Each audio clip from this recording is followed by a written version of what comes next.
ahora sí. Entonces íbamos en esto de la explicación de la viuda, ¿no? Que una de las cosas que nos vamos dando cuenta es que en el fondo Marcos va teniendo que ir explicando cosas y esas explicaciones son las que a nosotros nos van a mostrar desde dónde en el fondo nos estamos refiriendo, a quién le estamos hablando.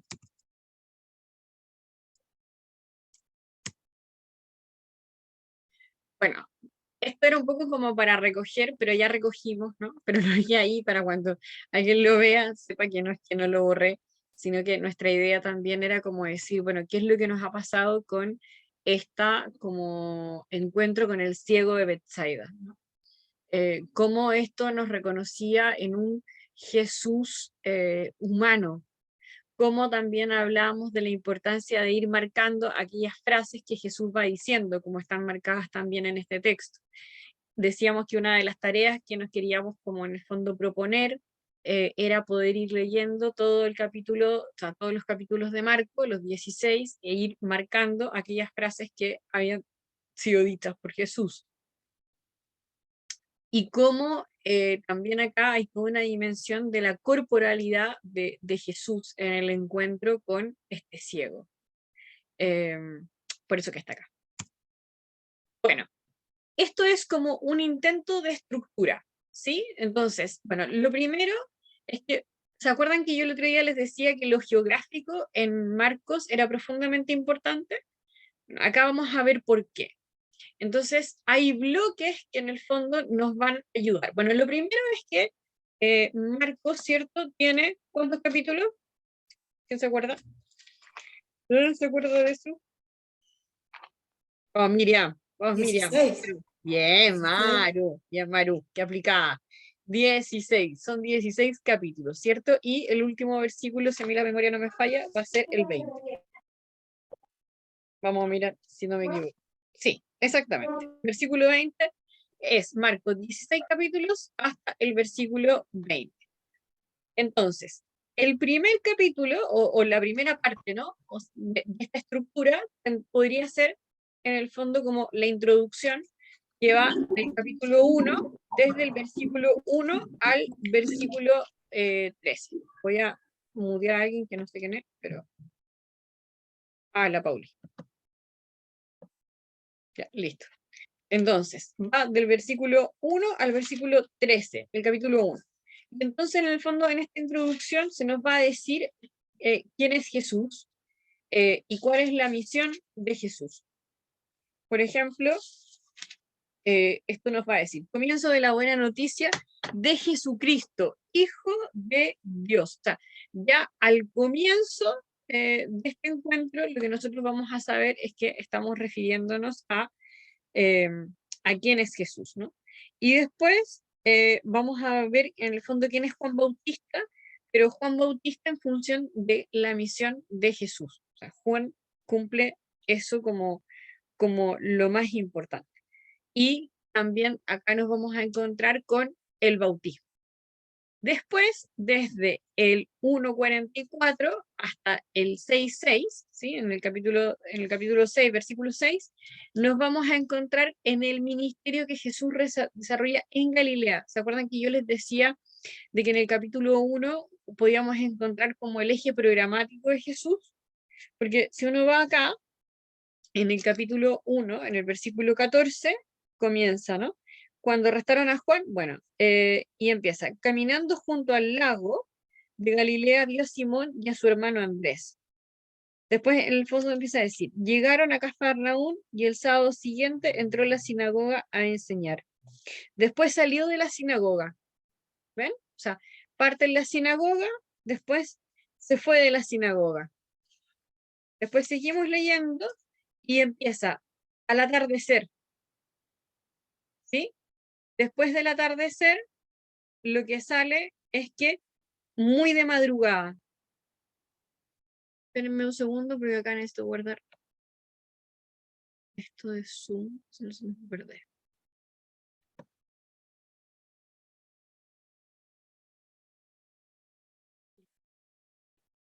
Después se le acercó un leproso, ¿sí?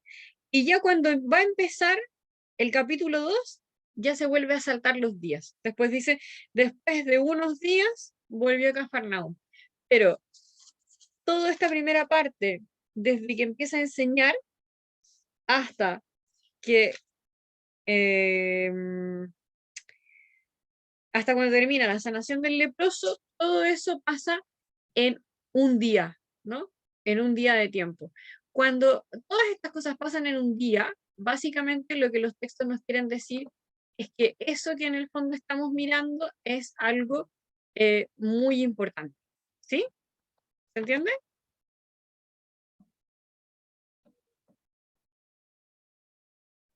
Un segundo que no logro cerrar esto. Ahí sí. Bueno, después vamos a tener esto, ¿no? El primer ministerio en Galilea, o sea, estamos en el lugar de Galilea. Y después nos vamos a ir fuera de Galilea, ¿sí? Va a ir yendo y viniendo, yendo y viniendo. Después tenemos un viaje a Jerusalén y después tenemos el ministerio en Jerusalén. Y finalmente la pasión y la resurrección, que también ocurre en Jerusalén. Esa es una manera de, en el fondo, hacer como un esquema del libro, ir viendo cuáles son los lugares geográficos en los que Jesús está. Entonces, por ejemplo, ustedes pueden marcar Galilea con rojo, no sé, Jerusalén con verde, otros lugares que no son Galilea con azul, ¿no? Y después ir mirando como los lugares geográficos en los que se movía Jesús. También se puede como imprimir un mapa y ir marcando los lugares por los que Jesús andaba, como hacerle el diario del peregrino. Bueno, otro elemento estructural tiene que ver en relación con los oyentes. Si ustedes se acuerdan, en el capítulo 8 de Marcos, lo vamos a encontrar acá, la confesión de Pedro, acá. Dice, Jesús emprendió el viaje, estoy leyendo el capítulo 8 de Marcos en el versículo 27. Entonces dice, Jesús emprendió el viaje con sus discípulos hacia los pueblos de Cesarea, de Filipe. Pero por el camino preguntó a los discípulos, ¿quién dice la gente que soy yo? Entonces, tenemos una primera forma de ordenar el texto, que es a partir de los lugares geográficos, que acuérdense que los lugares geográficos, lo vamos a volver a recordar más adelante, son lugares teológicos. El tema es que también tenemos esto, ¿no? Que tiene que ver con cómo la gente lo sigue, ¿no? A Jesús primero lo siguen, en toda la primera parte del texto, ¿no? ¿Quién dice la gente que soy yo? Y después, en la segunda sección, en el fondo, lo que nos vamos a dar cuenta es que viene la oposición, ¿no? O sea, como que en el fondo viene como lo complejo. Ya no estamos siguiendo, y por eso que está en el fondo afinada con la pasión. O sea, primero le van reconociendo, se dejan como llamar por los milagros, pero inmediatamente después de la confesión de Pedro va a venir el anuncio de la pasión. Y ya desde el anuncio de la pasión empieza como esa complicación respecto del seguimiento de la gente. Y entonces, esto es lo que, este texto, ¿sí? Del 8, miren, ¿tienen Biblia por ahí o no? Ya, marquen con un lápiz mina o con algo que tengan, un grafito o lo que sea, marquen el capítulo 8 desde el versículo 27 al versículo 30. Porque este texto es muy importante. Se llama el texto bisagra. Vale decir, el texto de acá se divide en dos. O sea, desde la confesión de Pedro hacia adelante y desde la confesión de Pedro hacia atrás. ¿Sí? Entonces son el capítulo 8, los versículos 27 al 30. Ese texto es, bueno, y si se dan cuenta, 8 hasta donde yo me acuerdo es la mitad de 16. Estamos justo en la mitad del texto, así numéricamente hablando. Entonces, Antes del texto, los actores visibles del Evangelio, las personas en contacto con Jesús, expresan permanentemente la pregunta con Jesús. Si ustedes se acuerdan, la pregunta es ¿quién eres tú? ¿No? Y son los demonios los que saben quién es Jesús. Y Jesús manda a los demonios a callarse y a que no lo digan, ¿no? ¿Quién eres tú? Y entonces tú eres en el fondo el Hijo de Dios. Bueno, estoy buscando acá.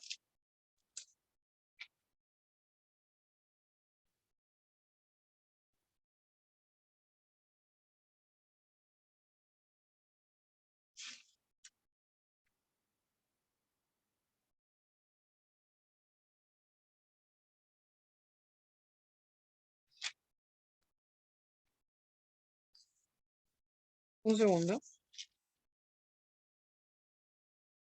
Acá. Pasaron a la otra orilla del lago, al territorio de los Gerasenos.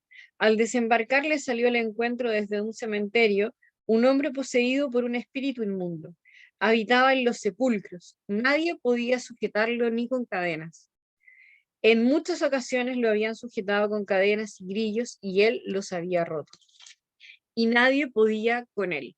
Se pasaba las noches y los días en los sepulcros o por los montes, dando gritos e hiriéndose con piedras. Al ver de lejos a Jesús, se puso a correr, y ojo acá con lo que dice, se postró ante él y dando un fuerte grito dijo, ¿qué tienes contra mí, Jesús, Hijo del Dios Altísimo?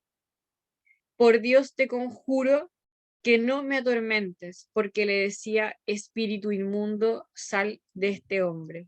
¿Se dan cuenta? O sea, los demonios saben quién es Jesús, ¿no? Esta pregunta de quién es Jesús, los demonios saben quién es Jesús.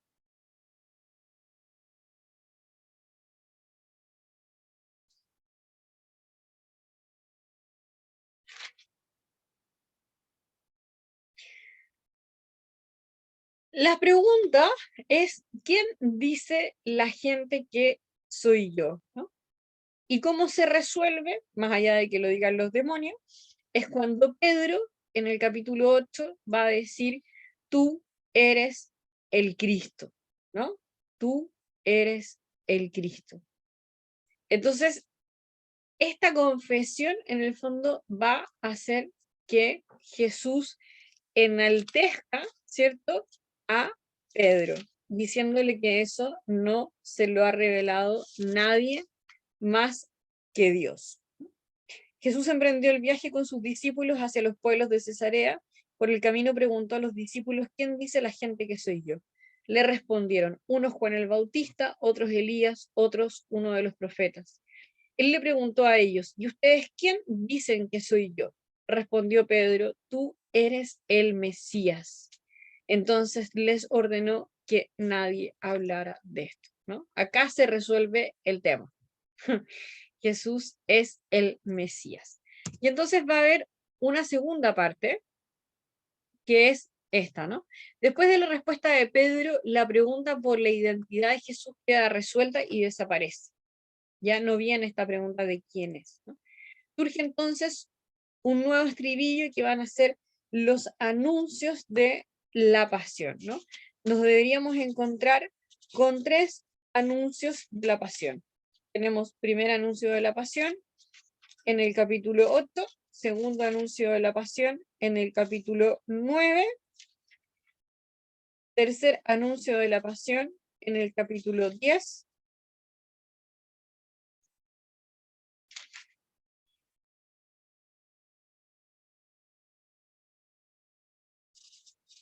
y estoy viendo si hay otro, y me parece que no. Son 3 anuncios de la pasión. Sí, muy bien. Me gané el premio yo. 3 anuncios de la pasión que están en estos capítulos que estábamos viendo. Entonces, el tema es descubrir quién es Jesús. O sea, si Jesús es el Hijo de Dios, ¿cómo es el Hijo de Dios? ¿No? Y acá, en el fondo, la imagen muy bonita, que es importante rezarla, así como rezábamos el otro día, otras cosas, yo las voy a invitar a que recemos la pasión de Jesús, ¿no? La pasión de Jesús. Jesús como el que sufre por amor, ¿no? Eh, Esto que antes decíamos, que la gente en el fondo le sigue a Jesús, está junto con él, saben quién es, acá se va a transformar en la incomprensión, en el dolor, en el temor, ¿no? Jesús en el fondo va diciendo y revelando quién es, pero va a ser con mucha menos fuerza respecto de el seguimiento que otros van a tener.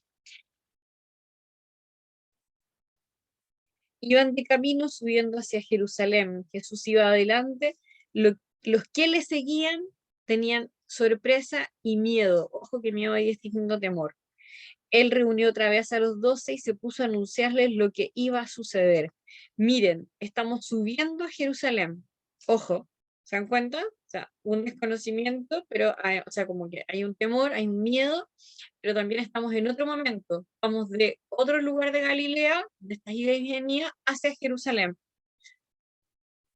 Estamos subiendo a Jerusalén. El Hijo del Hombre será entregado a los sumos sacerdotes y los letrados. Lo condenarán a muerte y lo entregarán a los paganos, que se burlarán de él, le escupirán, lo azotarán y le darán muerte, y luego de 3 días resucitará.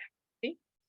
Entonces, en el fondo, como que hay también, si ustedes justo ven acá, lo que viene es el problema de los hijos de María, la madre de los Zebedeos, porque ellos quieren ocupar el primer lugar, ¿sí? Y entonces Jesús en el fondo le dice que eso no le toca a él, pero que en el fondo como que hacer esto tiene que ver con el servicio, ¿no? El Hijo del Hombre no ha venido a ser servido, sino a servir y dar su vida como rescate por muchos. O sea, cuando estamos hablando de este Jesús que se entrega como el siervo sufriente, está en el fondo pensado desde esta lógica, ¿no? Ante una lógica de poder y una lógica de primer lugar, Jesús en el fondo se coloca como aquel que va a entregar la vida, como aquel que va a entregar la vida. ¿Se va entendiendo, no? Entonces tenemos, por ejemplo, ya dos formas, una geográfica y una que en el fondo la vamos a reconocer en esta bisagra que se constituye a partir del capítulo 8 sobre quién es Jesús y después sobre la dificultad al ir reconociendo quién es Jesús dentro del Hijo de Dios. Y ahora miren, esto está re interesante, pero re interesante, muy entretenido. Es posible reconocer una frase, ¿sí?, de frases resúmenes. Y estas frases resúmenes sobre la identidad de Jesús constituyen un esquema, ¿sí? Y se articula en esta pregunta sobre quién es el Hijo de Dios, ¿sí? ¿Quién es el Hijo de Dios, no? ¿Quién es Jesús? Entonces, en el versículo 1, capítulo 1, va a decir, es una presentación general de la obra, intencionalidad del escrito, que comenzamos abordando, que es inicio del Evangelio de Jesucristo, Hijo de Dios. Ya ahí con eso tenemos como de qué se trata todo esto. ¿Ah? En el 1, versículo 11, es el inicio de la actividad mesiánica. Nos vamos a encontrar acá en el bautizo de Jesús, y entonces tiene que ver con la relación de Jesús con el Padre en función de ser el Hijo. Y entonces vamos a descubrirlo con tú eres mi Hijo amado, en ti me complazco. Después, en el capítulo 9, o sea, después de haber pasado la bisagra, vamos a encontrarnos con el Evangelio de la Transfiguración. Y en este Evangelio de la Transfiguración, esta revelación que se le hace a los discípulos, a Santiago, a Pedro y a Juan, va a decir, este es mi Hijo amado, escúchenle. Y finalmente, ojo acá, se resuelve en el capítulo 15, en el versículo 39, cuando Jesús está en el fondo ya muerto, ¿no? un extranjero va a proclamar, porque es un romano, va a proclamar que Jesús era el Hijo de Dios, ¿no? Verdaderamente este hombre era el Hijo de Dios. Entonces, en el fondo hay como desde un principio hasta que las personas, la humanidad, podemos reconocer quién es Jesús, el Hijo de Dios, ¿sí? Eso es lo que este texto va a intentar hacer reconocer en nosotros. Marcos nos va a invitar a que a través de todo su escrito nosotros podamos decir junto con este romano, verdaderamente este era el Hijo de Dios, ¿no? Por su forma y por su entrega. ¿Les parece bonito, no? A mí me parece apasionante que en el fondo esto se vaya resolviendo, o sea, irnos encontrando con esta identidad revelada de Jesús a lo largo de todo de toda la narración, ¿no? De todo el texto. Y entonces, volvemos, ¿no? Podemos dividir el Evangelio en dos grandes bloques. Del 1:14, o sea, cuando empieza esto del día, ¿no? Hasta el 8:26, que en el fondo sería la pregunta de quién es Jesús, ¿no? Y después del 8:31 al 16:20, que es cuando termina, que es ¿cómo es este? ¿Quién es este Jesús? O sea, ¿quién es y quién es este?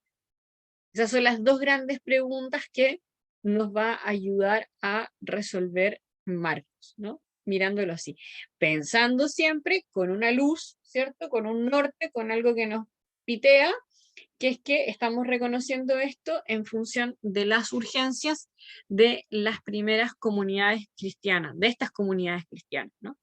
Que en el fondo han vivido también momentos de mucha dificultad y de persecución. ¿Se entiende todo hasta acá? ¿Nadie quiere preguntar nada? Brillante usted. Entonces, sigamos con el tema de las narraciones. El encuadre narrativo que se da a los materiales. ¿A qué materiales se refiere? A los materiales que se han ido recolectando y que corresponden a los escritos premarcanos, o sea, que son parte de la tradición de las primeras comunidades, pero que no son evangelios. Este elemento de referencia temporoespacial será de gran importancia para comprender el encuadre geográfico que Marcos ofrece en el Evangelio y el significado teológico que le otorga, signo preciso de cambio de la mentalidad político-religioso-social de la época. ¿A qué se refiere con esto? Se refiere a que, en el fondo, primero tenemos como una estructura, ¿no? Desde dónde estamos hablando. No solamente estamos hablando del tiempo en el cual sucede, ¿no? Si ustedes se van encontrando y vamos leyendo, van a ir viendo las fiestas, por ejemplo, que van sucediendo, los días en los que esto está pasando, como este primer día, ¿no? A los otros días, Pero también nos vamos a encontrar, como decíamos antes, con Galilea, fuera de Galilea y en Jerusalén, ¿no? Como lugares geográficos. Ahora, estos lugares geográficos no son como ver solamente por dónde se mueve Jesús, sino que cada uno de estos lugares representa lo que hablábamos el otro día como un lugar de llamado, un lugar de salida, un lugar de universalidad.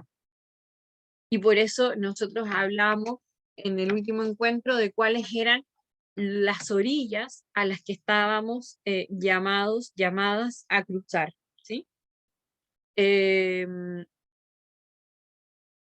Es importante también entender que esto produce un cambio. Es distinto, en el fondo, moverse con los judíos que responder, por ejemplo, a un mensaje universal, ¿sí? Que esté en boca de un extranjero eh, como la certeza de la identidad de Jesús como el Hijo de Dios es algo muy fuerte. ¿Sí? El que Jesús permanezca siempre en los márgenes por estar con los que más sufren es un signo muy fuerte. Entonces, saca de lo que es el templo y nos coloca, por ejemplo, en la dimensión de la cruz. Cambia las dimensiones que son conocidas hasta ese momento. El lenguaje también, ¿no? Ocupado por Marcos también nos recuerda a quién está escrito, ¿no? Es un griego sencillo, decíamos el otro día que es un texto escrito como para los pobres. No estamos hablando con un lenguaje refinado, estamos hablando con un lenguaje para los sencillos.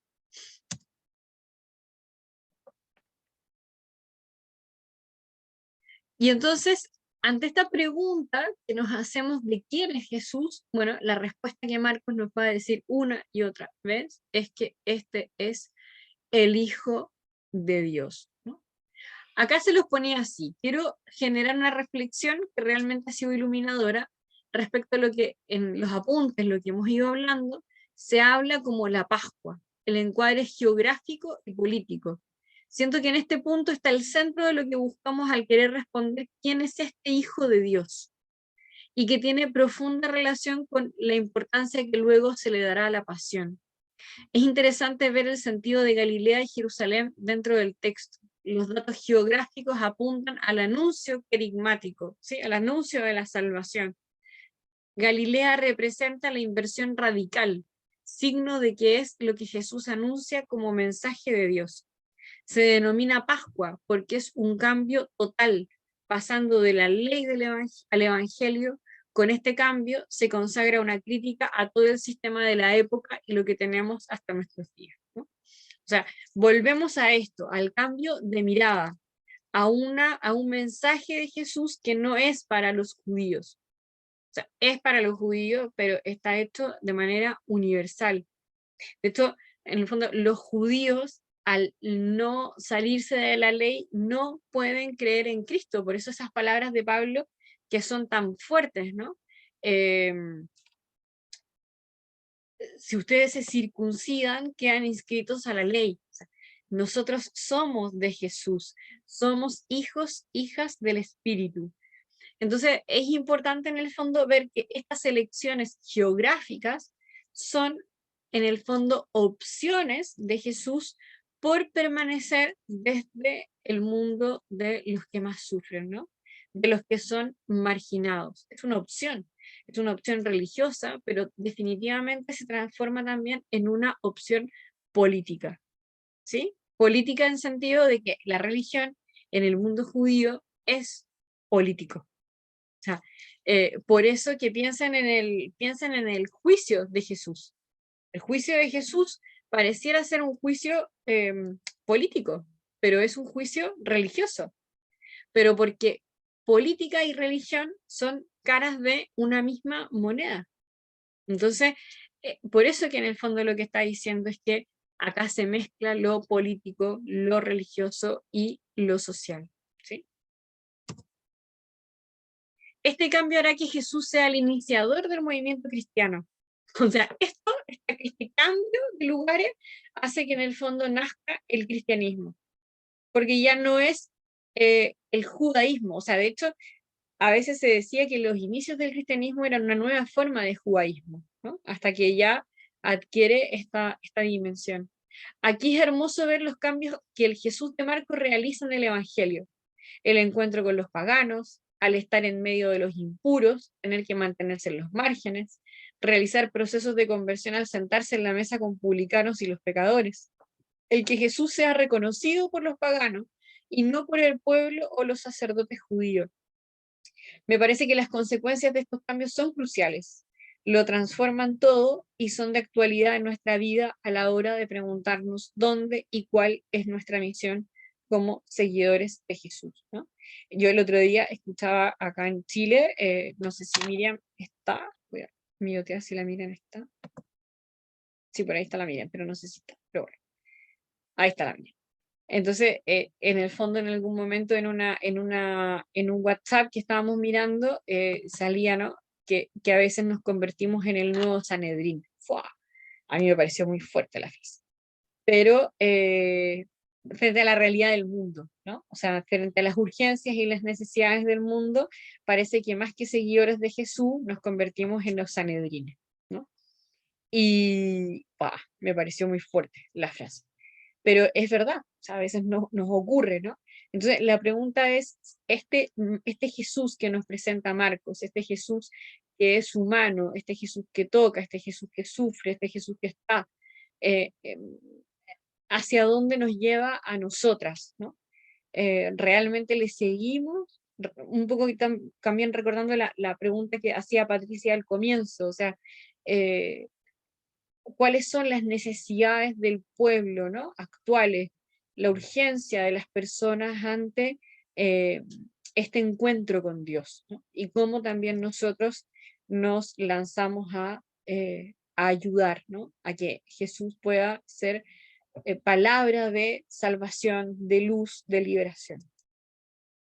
Los cambios de lugares del templo a la cruz es una invitación a rehacerlo todo, desde nuevos valores, nuevas urgencias, y estas estarán puestas en los excluidos y en los marginados.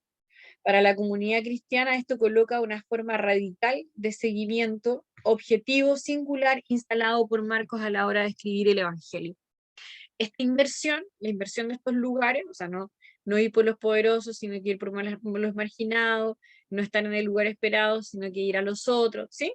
¿Te entiendes esa idea? Esta inversión marca la dirección de la misión cristiana. El Dios del reino se encuentra en el mundo y es allí donde la comunidad de discípulos debe encontrar a su maestro. No lo vamos a encontrar en el templo, lo vamos a encontrar en medio de la gente, en medio de los que sufren, lo vamos a encontrar en la vida cotidiana, ¿no? El Dios cristiano se encuentra en donde no debería estar según la teología judía, porque está con los impuros. Entonces es un lugar donde no se va a encontrar a Dios, en los marginados, en los excluidos, en los campesinos y esclavos griegos y romanos, en definitiva fuera de la ciudad santa. De hecho, Jesús es muy fuerte, si ustedes lo miran geográficamente, muere fuera de la ciudad. Muere y además muere con los más pobres, muere con la crucifixión, era como una pena para lo peor, ¿no? Que quedaba en el pueblo de Israel. Bueno, les propongo cerrar aquí estos minutos que nos quedan y nos volvemos a conectar de nuevo, ¿ah? Y así salvamos los 4 minutos que nos quedan. Esto es para que se despierten, nada más. Ah, mentira. Se voy a dejar de grabar.